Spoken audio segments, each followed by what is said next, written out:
Welcome back to part 4, where I'm finally going to get into how exactly I run the lesson. Now, start somewhere, we need to start at the beginning. So let me show you a lesson taught back at the beginning of when I started teaching. It is 1.5 years ago. This is my lesson, okay? Learning goal, test criteria, you have activities on the board, you have a link to a YouTube video down, identify and list the keywords in this extract that guide your opinions, etc., etc. Okay? Now, some of you may have already noticed the problem. It's too freeform. It's not specific enough. Worse, that, well, let's be honest here, real bland. Okay? Kids did not engage with this. I struggled to engage the kids, which is what led, after about 6 months,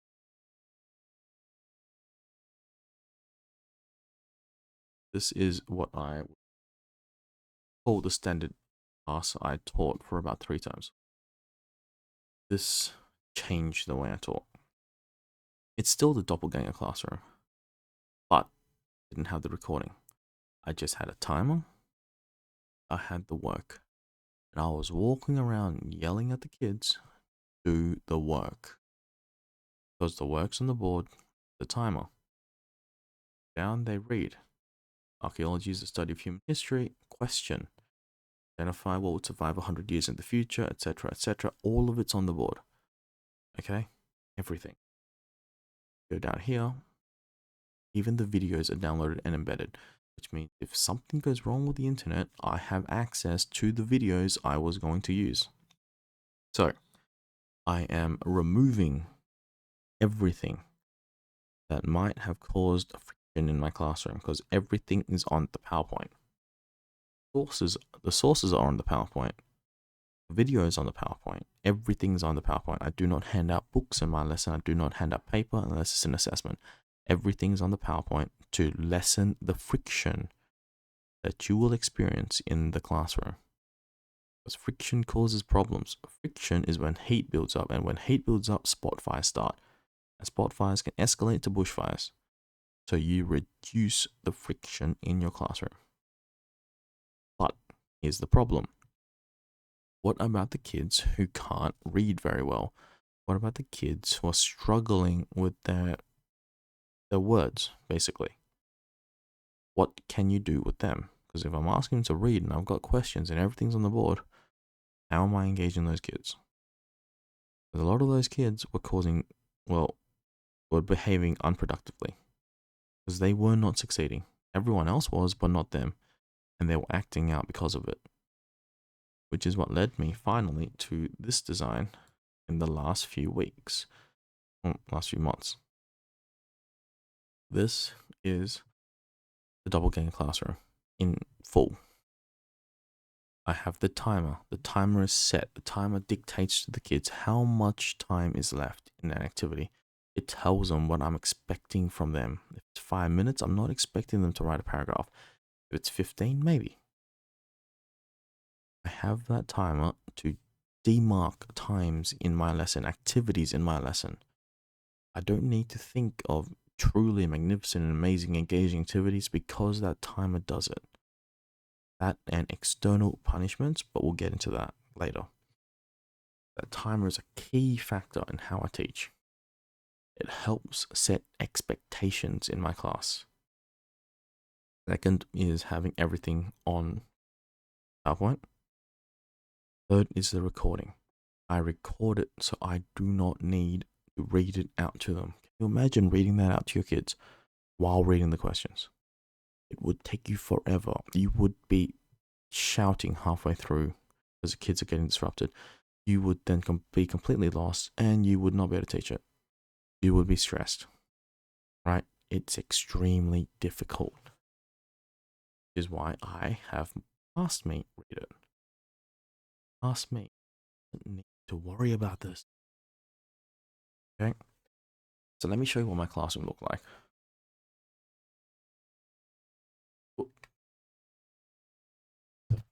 So this is my classroom. I'm going to pull it up bigger because I've shown you what the PowerPoints look like. Show you what my classroom looks like to explain further. Cut it down a little bit. This is my classroom. Back when I started, I've got the standard rows, 2 seats, 2 tables, 3 tables, 2 tables. Teacher's desk at the front. Okay. And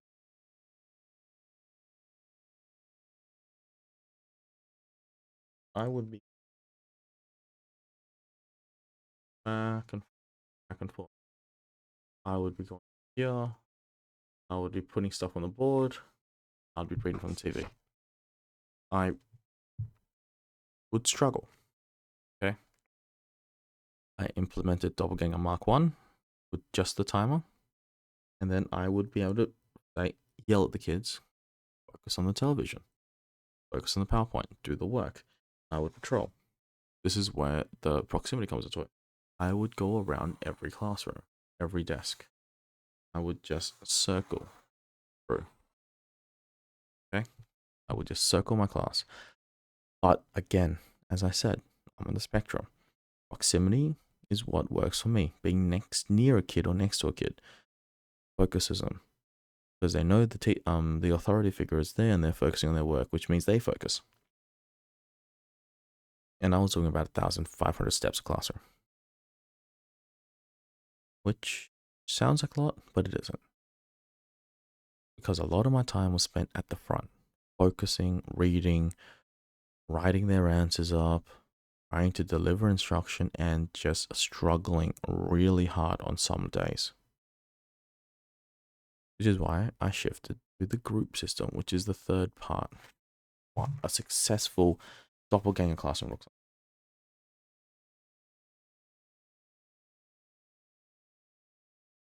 This is my classroom now. Okay? Teacher's desk is there. I do not sit behind my desk. My place is in the middle. Here. I am in the middle of the classroom. Because past me is teaching. Don't need to be at the front. I can delegate the task of writing. I can go, this looks like a really good answer. And then write it on the board for me. I do not need to be at the front. I am in the middle, in the trenches as it were, with the kids themselves. Do not focus at all on delivery of the lesson. Sometimes I don't even know what's playing on that PowerPoint because I've got behaviors that I need to handle. There are kids here. Right, causing problems. And say a kid's trying to. Yeah. If I was up here, I would need to shout at this kid. Oh, this one. He shout down here. This one might be getting away with it. This one might be feeling it's a little unfair. And I'm stuck here, I can't tell. But with this current doppelganger system, someone else is delivering the class. I can go from here, bounce down, and then bounce back up. I can focus on the guys and girls who need the help. Okay? And the groups is where it's important. Because cooperative learning is important. The kids learn more from their peers than they do you. A lot of it is wrong, maybe. They do from their peers. So by being able to go to each group and then checking their work, giving formative feedback, and then moving to the next one, I can effectively ensure that peer learning is effective peer learning. I am ensuring that my kids are able to learn effectively because I am there for them. It's not me delivering an impersonal lesson from the front. It's me in there with the kids, checking their work, making sure they've done it, and moving through.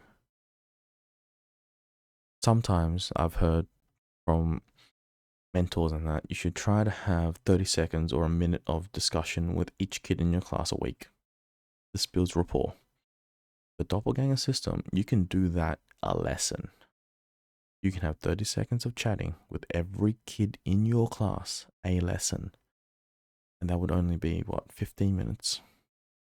You still have 45 left. The only time I ever need to go to the front of the class, head to my desk, and you can see the PowerPoint there, you can see the laptop. You tap the button to move it on, or to tap the button back and then play the recording again. Not need to do anything more. This front of the classroom, here, basically ignored by me. Do not go up there, because the groups are where it's at. That's where I'm at. Okay? Finally, the fourth part of the doppelganger system is the reward system. The rewards and punishment system. Because a lot of the times the groups are there, kids are learning, but what's binding them to do that? Okay. So through the power of editing, you can see the cash system I've got in my class. Now, some of your schools might have something that says you can't give rewards to kids. That all kids need to be intrinsically motivated and extrinsic rewards are bad, etc., etc., etc. There are ways around it, and I'll explain. But a lot of teachers buy lollies for the kids, buy something for the kids, rewards for the kids. This is a formalization of the procedure. This is something that gets all of the kids in the groups engaged. Because as I said, the kids live by the group, die by the group. The kids get rewarded as a group and they get punished as a group. Or demerits. Okay, let's not use the word punishment, demerited. So how does that work? Let's give you a quick rundown. First off, you can earn cash, you can lose cash. Kids lose cash by not being in uniform, talking over others, misuse of school property, being violent, disrespectful, eating, littering, graffiti. They can lose cash. That sounds a bit harsh. But if you look at how earning cash, picking up rubbish, answering questions, effective teamwork, hats, bags, books on time, listening attentively, participating. Snitching one's pretty funny. If a kid's chewing gum and another kid snitches on them, they can get $1. And it cuts down on the gum in your class. Or kids, or whatever behavior you're targeting. You can tell them, I'm targeting this behavior this week. Like leaning on chairs and you don't want that. Bam. Or on phones. And the kid snitches, you can say, I'm going to reward kids who snitch on phones. Okay? You can focus on whatever area, or you can get rid of it. You don't have to have it. This isn't a Bible. This isn't descriptive. This is prescriptive. I'm giving you a guide how to run a class. Because you're the teacher here. You're the professional. Run the class how you like it. I'm just telling you what works in my class and why it works. So I've got the reward system. Then things they can buy. Okay? Now, some of you might be saying, good letter home, are you nuts? You're rewarding them for just putting in some cash? I'm going to tell you, $50 is, well, they earn about 5 or 6 a lesson. That is 2 weeks worth of work. That is 2 weeks worth of grinding to get that cash. They are putting in an enormous amount of work. Get a good letter home. Getting a big bag of lollies, 150. That takes them, what? A month and a half? A month and a half of work for a bag of lollies. It's a lot of work. Which is why the group system works. Because if a kid's not pulling their weight, the others in their group will rectify the situation. Whether that be with disapproval, whether it's like, oh, what is this? And the peer pressure forces them in, or they might escalate. But the people in the group are managing people in your class. They are ensuring everyone does the work. They're ensuring everyone focuses. There are always going to be those 1 or 2 kids who do not engage at all, but the vast majority of kids in your class engage in the work. Now, how do I hand out the cash? This is pretty important as well. Some schools, part of the PBS, which is positive behavior system, where they'll give out raw points or intangible rewards through their system, and your kids can buy things with them, or they get rewarded for them, whatever. A lot of the kids don't really care about that because it's an intangible reward. You say you give them a raw point, and the kid just shrugs. Whatever. I've got 500 of them. What do I do with them? But I buy coins, little plastic coins. And every time I put down a coin, I go, and well, I don't have them with me, but you can get, like, here's a card, right? I am snapping it down. 1, 2, 1, 2. Like, great work here. I love the paragraphs you've written. Here's a buck. I love the answer you guys have. It's got detail. Here's a buck. And I'm handing out those physical rewards. And they can click those coins together. They are showing them off because they're physical, tactile rewards. The kids love it. Okay? So, the kids do the work because they want to be rewarded. The lesson is structured. My classroom is structured such a way that I am shoving them to do work. I am constantly pressuring them to excel because I have the expectation through the way I deliver my lessons that every kid in my class can do it, that every kid in my class can achieve excellence. And when they do, I reward them for it, which is I'm shoving them along and I'm also pulling them along. I am shoving them to work. I am rewarding them when they do. And my lesson structure is done in such a way that these kids feel success. Success is what drives achievement. They feel they can achieve. If they feel they can succeed, they are going to go further and further and further. Like, I'll give you some stats. For one of my classes, a lot of my kids in NAPLAN, which is standardized literacy, numeracy, assessing in Australia, across all of Australia, are on pink, which basically means they need assistance reading and writing. They're not at the standard yet. Okay? They're not at the year 7 standard when this test is done, or the year 5, or the year 9. I've got a class with a lot of pinks. Say, call it 70%? 70% pinks. Which basically means they should be getting 20s, 30s, 40%. In Australia, we do from 0 to 100. And 0 is absolutely nothing, 50 is a pass, 100 is perfect, okay? I'm not sure how the Americans do it. I've heard 75% a pass, I'm not sure. Anyway, back to it. So 20, 30, 40% is what people expect from them, is what they should be getting according to, or comparing it to a lot of other classes and a lot of years, and etc, etc. Like, it's an established pattern. If the kids engage in my class, the bare minimum that they're getting is 40%. These kids who should be getting 20 are on 40. Because I am pushing them to excel. I am teaching basic literacy and numeracy on a core fundamental level every single minute of my class. There is not a single moment of free time. The kids have stopped asking for free time because they do not receive a single ounce of it. Every minute in the class has been structured. And they succeed. And they do writing and reading again and again and again, and it pushes them. Bare minimum 40 if you engage. And looking at my numbers, it's not the smart kids are getting really high. It's if you're engaging, and the more you engage, the higher your marks are. I've got kids who theoretically should be on an A getting C's because they're not engaging. Kids who should be on C's are getting B's and A's because they're engaging. And engagement is what creates learning, what drives learning.